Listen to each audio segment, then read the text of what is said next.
But that made my 9 o'clock nightly news at my local news, and people watched it, people read it, people heard that, and everybody's going to be out there saying, I knew it. I knew all these people doing keto are so dumb and they're going to eat eggs and they're going to have a heart attack. I better not do that. Let me just stick with my cereal.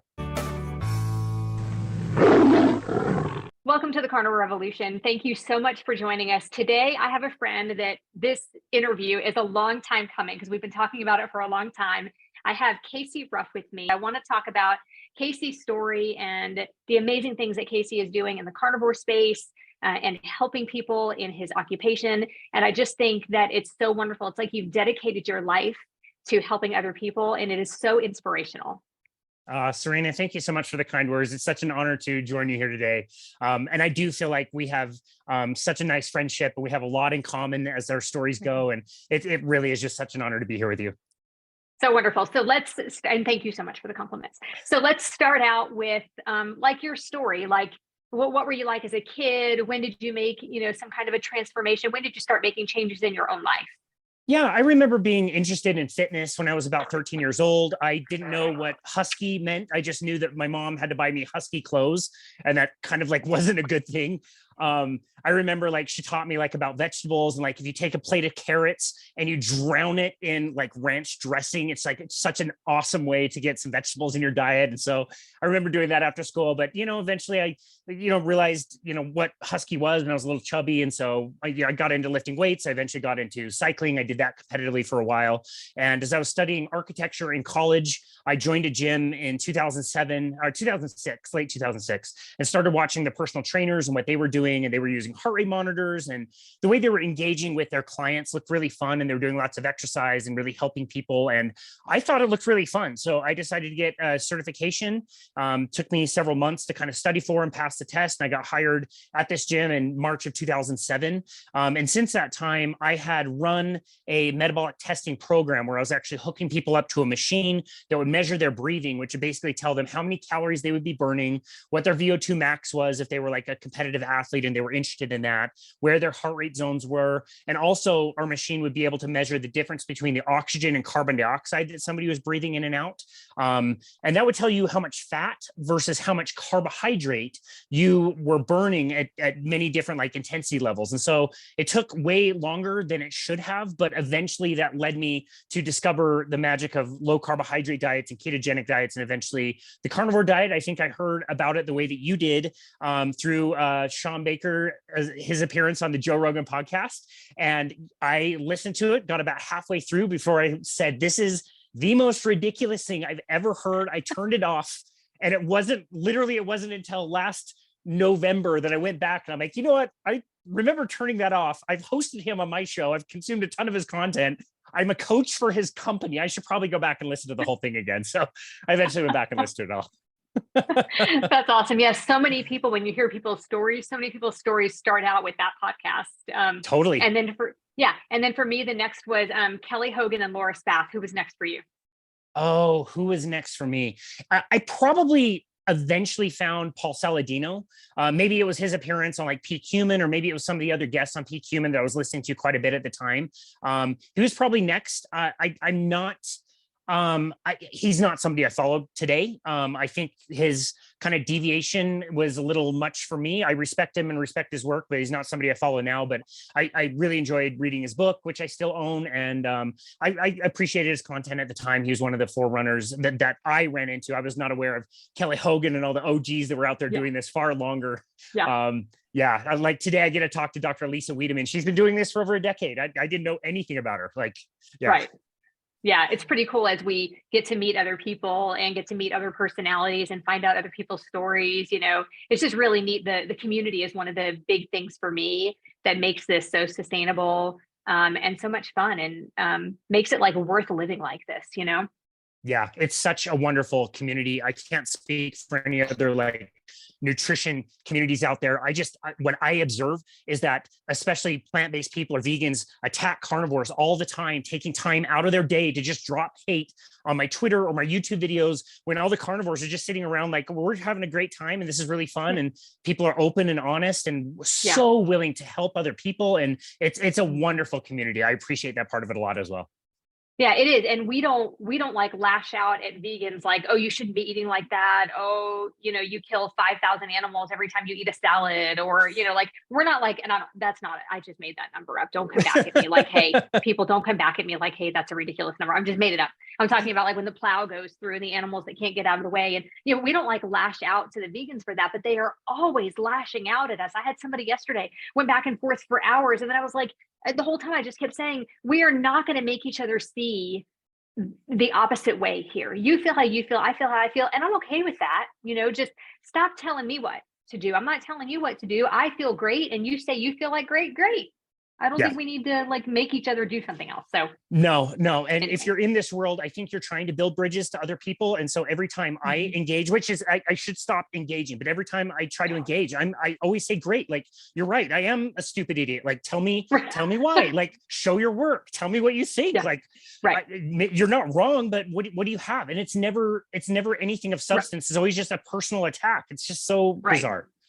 Yeah. And like, they want to send you study after study that compares a meat-based diet with a plant-based diet. And they don't take into consideration that when the government or whoever it is that did the study, when they studied the meat, it's actually like meat pizza or a hamburger with a bun. And people are also eating it with fries and a drink. There is no comparison. Like, stop sending that stuff to us. There is no comparison between an exclusively animal-based diet without the bread and the carbs and the seed oils and the sugar versus a plant-based diet or a vegan diet. There is no study. So stop telling us, what we're doing wrong until there is an actual study. Just stop, because it's not going to change the way we feel at all. Yeah, that's right. No, a lot of these studies are epidemiological. So they're observation-based, which don't show causation. And they're based on what is called a food frequency questionnaire, which I have the one from Harvard. It's a 3-page document where they give you, I think, 5 or 6 different options of how often do you eat this: once a month, once a week, twice a week, once a day, twice a day, whatever. And it's things like pizza, 1 slice, cookie, 1, like taco, 1, like, what are you talking about? Like, what kind of cookie? Is that like an Oreo cookie, or is that like a giant cookie that they sell at the soda shop down the street from my house? And then they take, like, exactly like you said, like, there's no like, how many times do you eat just a hamburger bun or just 1 egg or just a steak? That's not even an option on there. And so the things like burritos and pizza, those are what they're counting as meat because they assume we put pepperoni on it. It's so scammy. It's such a scam. Yeah, it is. It's terrible. And some of those studies, the people only get the questionnaire like once every 6 months. Like, how many times in the last 6 months have you had red meat? I don't know. For me, it would be a huge number, and there's no way I could report that number to them. Like, there's no way I could report that number. It's twice a day probably that I eat red meat. So I can't help them with that. So how is the average person who eats out multiple times a day going to be able to answer those questions? Yeah, it's ridiculous. It's really hard. I feel bad for people out there.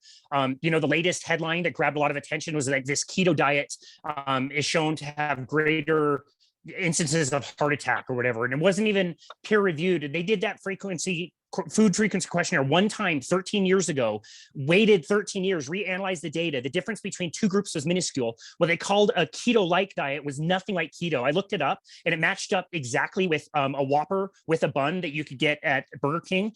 And based on the again, minuscule difference, it was enough to say that people eating a keto-like diet suffered more heart attacks or something. And again, it's such a minuscule difference, but that made my 9 o'clock nightly news at my local news, and people watched it, people read it, people heard that. And everybody's going to be out there saying, I knew it. I knew all these people doing keto are so dumb and they're going to eat eggs and they're going to have a heart attack. I better not do that. Let me just stick with my cereal. Yeah. And because the agenda is so geared towards plant-based or vegan, they aren't going to expand on it, and they aren't going to change that headline. They want the headline to be what it is. They want people to see that and steer clear of red meat, even though, even the people that have led this plant-based movement also don't have any evidence that the red meat that we consume and the bacon that we consume and eggs is bad for us. That's right. Yeah, that's right. No. Yeah. And I think a lot of us think of a vegan diet as like somebody's going to eat vegetables and salads all day. And that's just not the case. It's shown that if you eat a vegan diet, you're on a processed food diet. You are eating a lot of processed food. And if you eat more meat, you eat a lot less processed food. So the information out there is ridiculous and it's driven for profit. So now let's tell everybody about the difference between, and I've heard you talk about this before, the difference between getting your energy from carbohydrates versus getting your energy from fats, like how that works in the body and why it's so much better to get your energy from fat. Yeah, that's a really great question. And this is something that I learned while working on those metabolic carts before we lost our jobs during the pandemic. We were able to measure this firsthand. And so I guess I'll give you an example. When I was racing bikes competitively, I was running on carbohydrates. So carbohydrates are a very, if you want to think of it as like a finite or very limited fuel source inside the body. So you store a minimal amount of carbohydrates. You store them in the muscles, you store them in the liver. Basically, it's this like backup energy system for when you need to run away from a tiger. This is the system that kicks in that burns fuel very, very quickly. So my problem was I was running on it all the time. And so when I would go out for a bike ride, I would need to make sure that I ate lots of oatmeal, had some bananas or something like that. I would go out on my bike ride. Within about 45 minutes, my energy would be feeling quite low. And so I'd have to have goos or, energy gels or energy bars or the chop blocks. Definitely always had sugary mixtures in my water bottles because you're continually running out of a finite resource. So your only option at that time is to continually refuel that energy source. And that's what I was doing. But the problem is, especially if you're exercising, your body's kind of competing for resources, trying to digest food, but also do what you're trying to do energy wise. And the problem is, if you start doing that during exercise, it'll also carry over to your normal metabolic state where the body is running that system all the time, every day. Like we could do what we call a resting metabolic assessment where I can measure your baseline metabolism and we could tell you how many calories you burn, but also we would notice that the calorie burn coming from carbohydrates would be quite high, which is not the way the system is set up. You want that the least efficient fuel, which is carbohydrate, to only run in emergencies at high intensity for a very short period of time. And thank goodness we have that system. We would not have survived without it. We would have been eaten by tigers, for example. The problem is it's like revving a race car all the time. Race cars are not meant to be redlined all the time. They break down really quickly. They put out a lot of pollution. They run out of fuel very quickly and have to, stop in the pit lane to get more fuel. That's kind of the way carbohydrates work inside our body. And we did a call, I remember this in 2012, where there was a coach in Colorado working with endurance athletes. And he was saying that he could get his endurance athletes to burn primarily fat. Now, fat is a fuel source that we store tens of thousands, hundreds of thousands of calories of fat in the body that we can then use. And that's the same regardless of whether you're like a Tour de France athlete and you have a tiny amount of body fat. You still have tens of thousands of calories of fat to use. If you are 500 pounds and obese, you might have 600,000 of those calories to use. But it is there and we store it for that reason. And it's our normal efficient fuel source that should be burning at a low level for a really long time. And we don't easily run out of it. So initially, when I started learning about the difference between carbohydrate burn and fat burn, it was in the sense of endurance sport. And let's say if I'm running on fat when I'm doing my bike rides, I'm preserving the carbohydrates and I'm running on a fuel that I already have on me that I have plenty of. So now, like when I changed my diet and started to initially consume more fat and less of the carbohydrates, you could like go out for 2 hours, 3 hours, 4 hours. You didn't have to eat before. You didn't have to bring a lot of snacks with you. Eventually I learned how to do everything kind of fasted, which is great. And like you learn there's this whole like other system that nobody's talking about that is the primary evolved system. Being in ketosis is our natural state. I get so annoyed when people say this keto thing is such a fad. It's such a fad. It's not a fad. We would have lived nearly 100% of our time in ketosis because we wouldn't have had carbohydrates as a fuel source. We were really good at starving. We were good at fasting. We could get our meals and eat a lot and then be good for several days if that was the case. And so like to tell people that the fad is what you see at the soda store and at the grocery store, that's the fad, is the American diet. So that's kind of the difference between fat burning and sugar burning. And again, I got into it for endurance sport, but anybody could benefit from running on stored fat in that fuel. And that's why the carnivore diet is so great. If you're completely eliminating carbohydrates and you're just eating fat and protein, you're pretty much in that state all the time. You feel really full, your energy's good, your brain is working well. And it's so much nicer. Everything is easier. your mental state, all of it is just so much better. And what people don't realize is they are running on carbohydrates. When you wake up in the morning and you break your fast with breakfast, you are providing the energy source for your body to start the day. And when you have cereal or oatmeal or granola or a bagel or toast, when you have those things, you set your body up to run on carbs for the day. When at that point, for a lot of people, now depending on how long it's been since you've eaten, for some people, your body is kind of already switching over. If you ate dinner at 4 or 5 o'clock the day before, which most people don't, they usually eat at like 9 or 10. But if you ate dinner at 4 or 5 o'clock the day before, a lot of people are starting to kind of switch, and you feel really good when you get up, and then you have this starchy carbohydrate, sugar-filled breakfast. And by 10:30 in the morning, you're starting to come downhill. Your day for your sugar and your energy level looks like this. And so it's starting to crash, and people think it's cliche and people think it's stupid, but that is what's happening when you get up from your desk and go get a Snickers bar or have a Cliff Bar, even, which we consider, most people consider healthy. But when you do that, you just you feel better for a little while. Yeah. But then at lunchtime, you start to crash and you think, oh, I got to have something to eat. People get hangry. I got to have something to eat. People get nervous and, like they got to eat. Carnivores don't feel like that. People on a low carb diet don't feel like, oh my goodness, I've got to eat. I've got to eat. Like, we don't snap at people when we're hungry like people do. We don't get like that. And so it's important for people to understand that you were talking about being an endurance athlete and, the needing sugar, needing the energy, or needing, the carbs.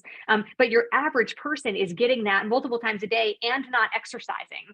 And so the perfect storm is coming for most people because of the way you're eating and you're not exercising and you're not taking care of your body. I mean, this is the only body that we have got. And it took me, I've always thought that I was taking care of it. I always thought that I was juicing and eating salads. And, I always thought I was taking care of it. I am so glad that I have found this way that is primal, that is instinctive to me now, to make my body feel better. And I think it's so important for other people to realize that up and down roller coaster, that is not normal. And that is not how, like you said, that is not how we came to be. We would not be here if you had to have the carbs to live, we would not be here. Yeah, that's right. Well, I have to tell you too, like, one of my favorite stories is your daughter with the orange palms after you guys were doing like so much like carrot juice.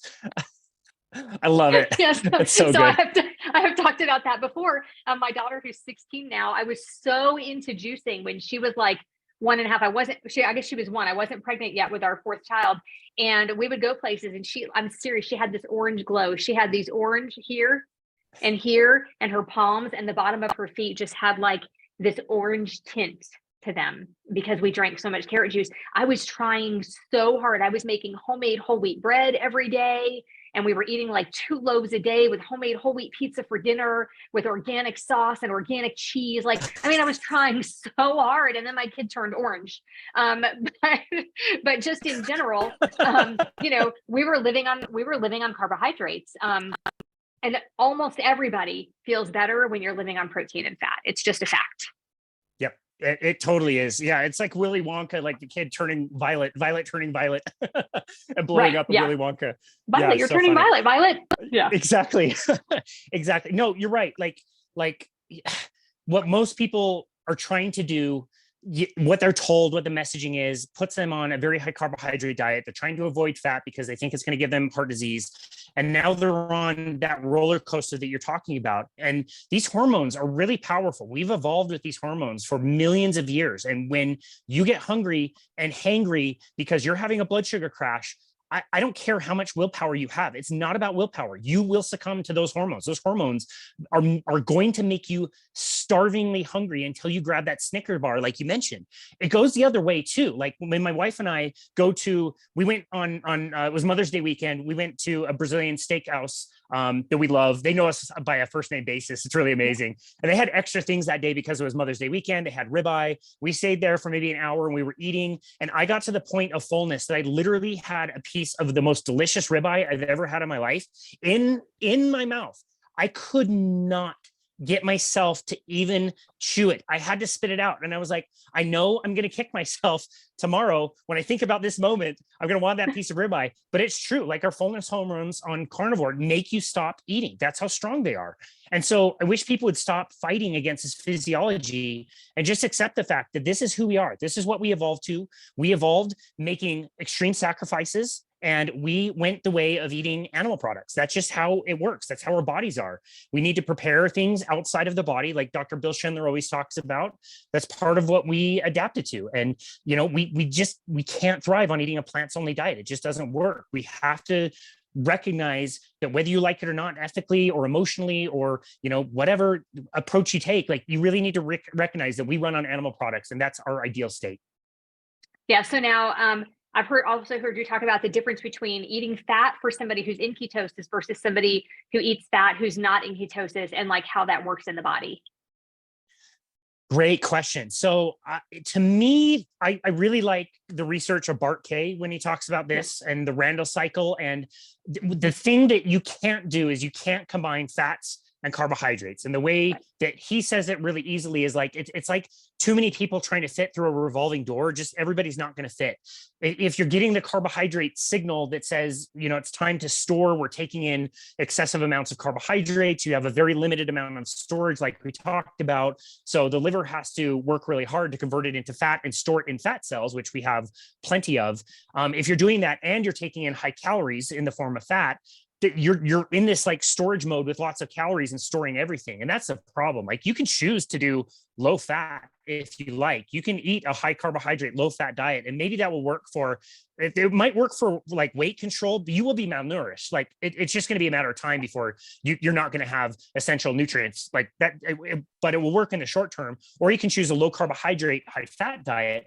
You just can't combine the two. And the problem is combining the two is standard American. That's where you get burritos and pizza and burgers, and the way that people get them is like with the bun and with the fries and with the soda. And like, that's where you really run into trouble metabolically. And that's why we're in such a terrible state. It's the reason why, like, I go to Costco, every handicap parking lot is taken. People are buzzing around, on scooters. They don't even look that old. Where I look at you, you're 50 years old, you're thriving, you look amazing. Like nobody would guess you're 50. Like, give me a break. It's different. It's such a different way to live. Yeah, it really is. So that kind of leads us into our next question. I just turned 50. What are the best exercises that you would give somebody to do who just turned 50, who is a little bit experienced with exercise, or just, for those people who are watching who have not exercised before, but they're starting to feel like they could? What are the best exercises? Fantastic. This is great. Can I charge you for this? It's technically like a personal training session. Do I get to like hit you up? No. The information on workouts can be quite complicated when really it should be something very simple. I would go to two primary things. The first would be what I would just call movement.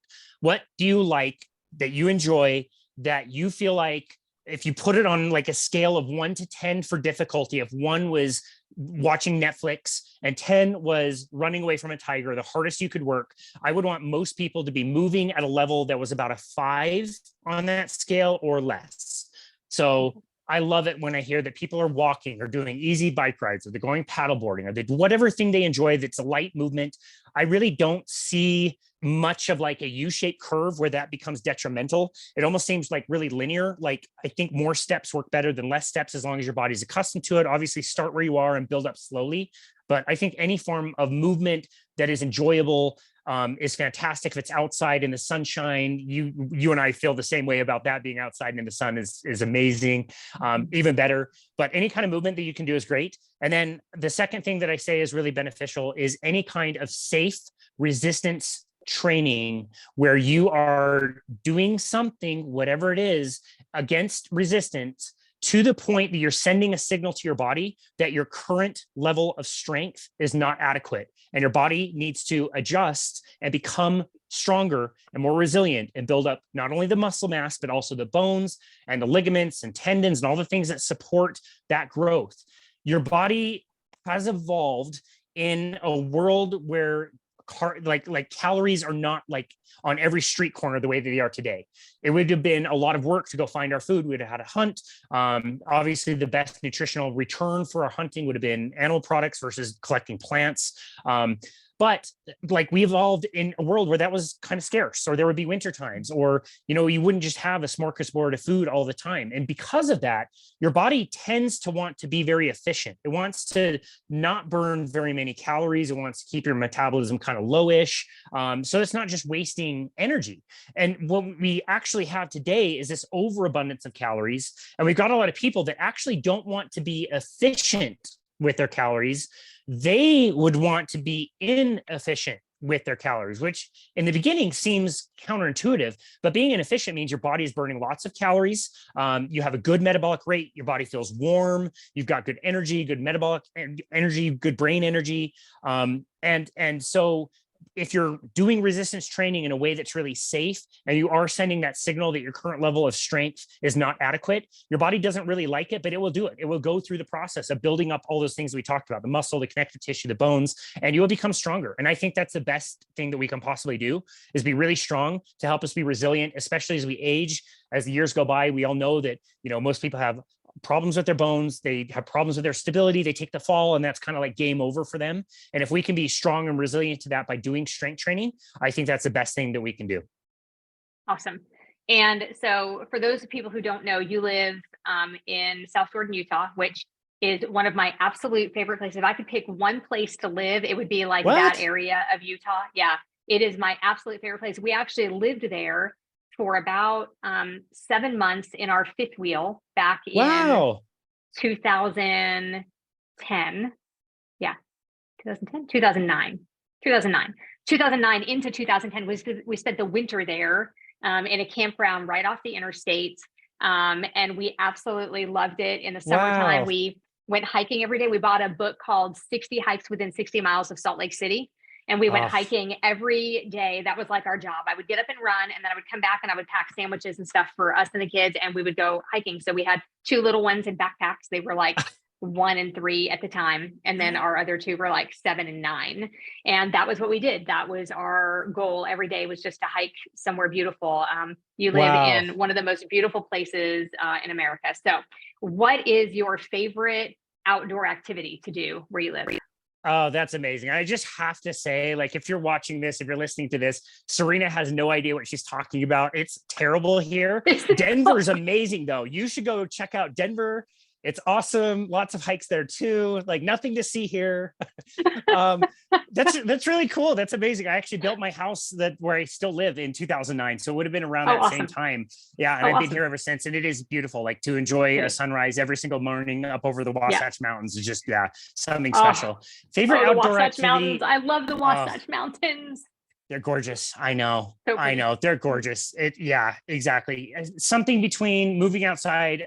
I'm going to have to say it's going to be a tie between just doing my morning walks, just really enjoyable walks around the neighborhood, and getting to know the neighborhood, especially during the pandemic, and, understanding the change in seasons and learning all the little duck families around the lake that we live next to is really great. Also love paddleboarding around that lake. It's just about a mile away. So to throw a paddleboard on the roof of the car and go over there and just kind of paddle around is really nice.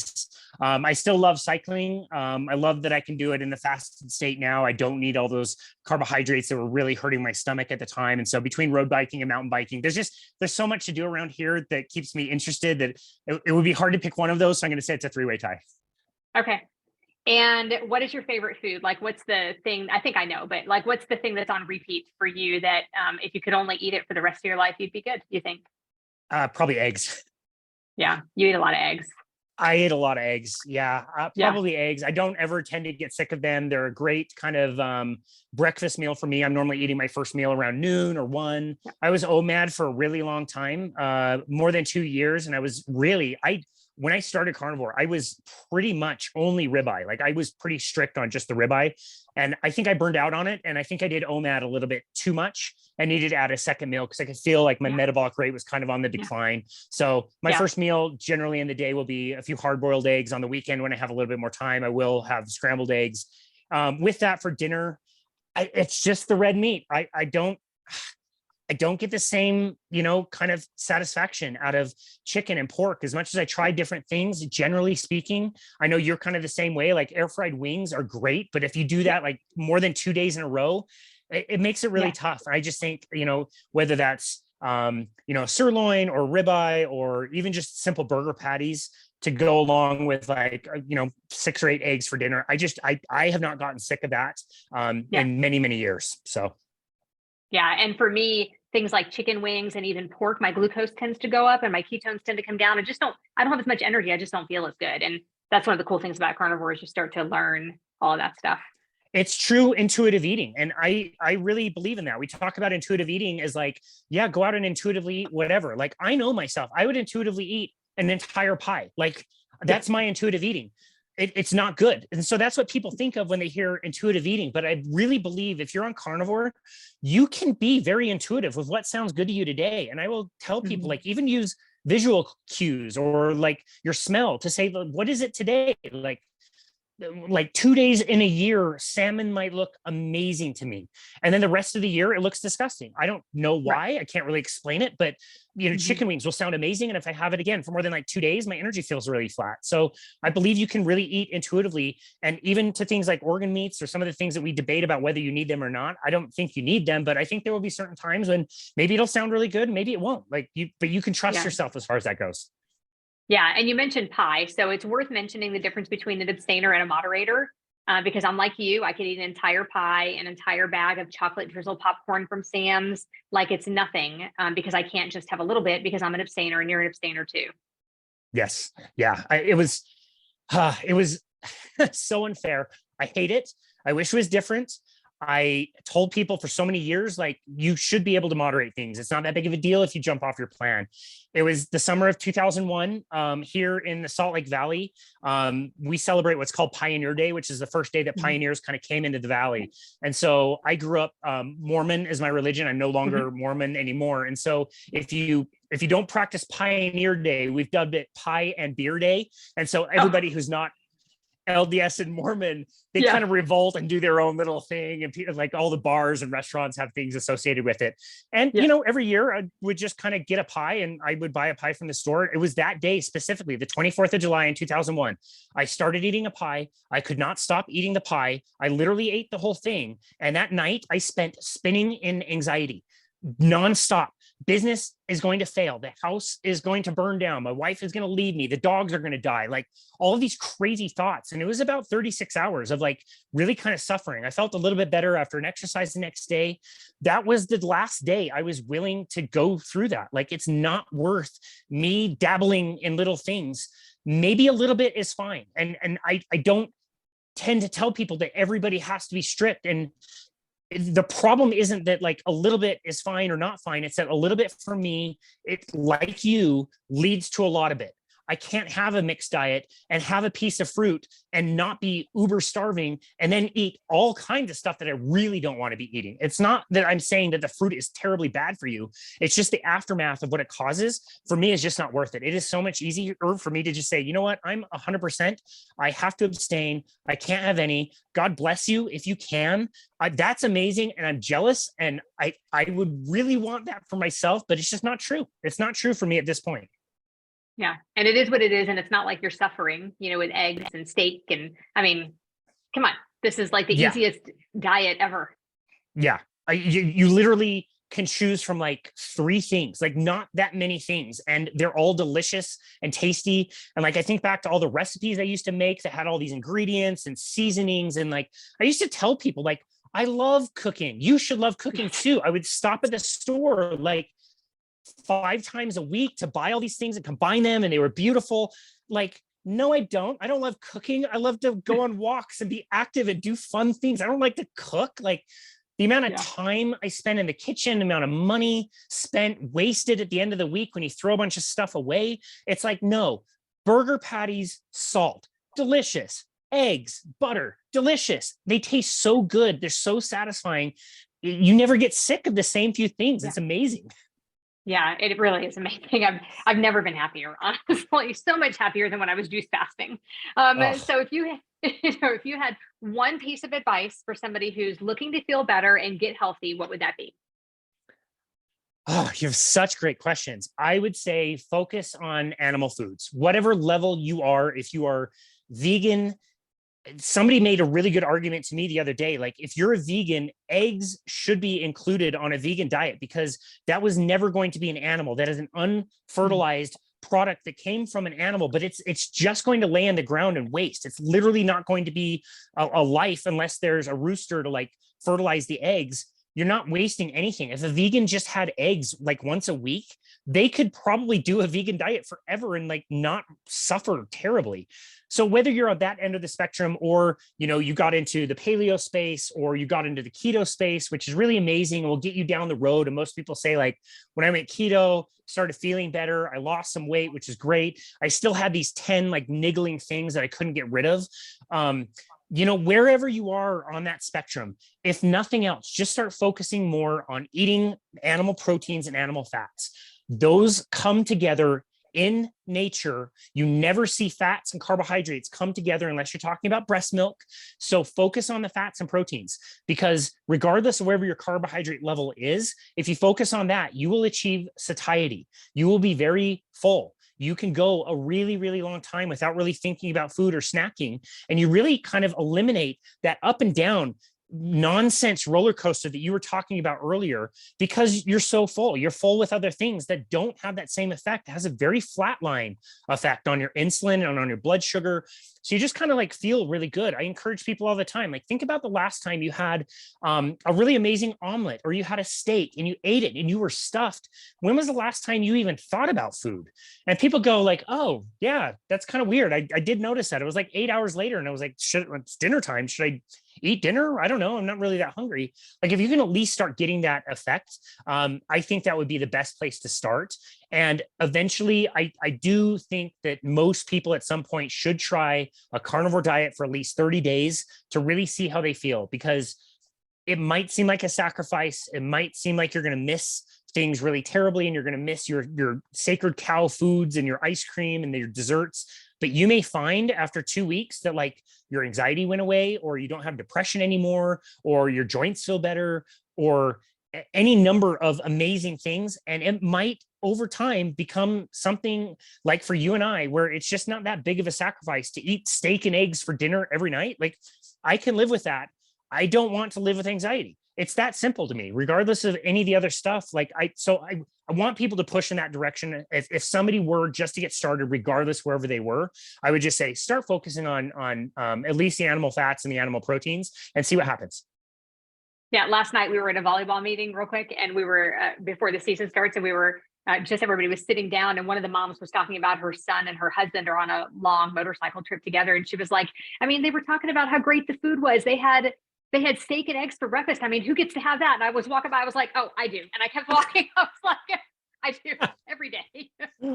That's amazing. Every day. Yeah. That's amazing. I try so hard not to have like these little, like, you know, things that I say here and there. Like, I know the person at Costco checking my receipt doesn't need me to say like, look at my basket, like plant free, no plants were harmed in this Costco shopping trip. No, normally they don't want to hear it, but I try to add, I try to add them in from time to time. Yeah. Like, have you tried eating just meat? It's amazing. Thanks. Have a good day. Have a good day. See ya. That's right. Okay, Casey, thank you so much for joining me. This was a lot of fun, and we'll have to do it again sometime. That sounds great. Thank you so much. I had such a good time. Thank you. We'll see you next time here on the Carnivore Revolution.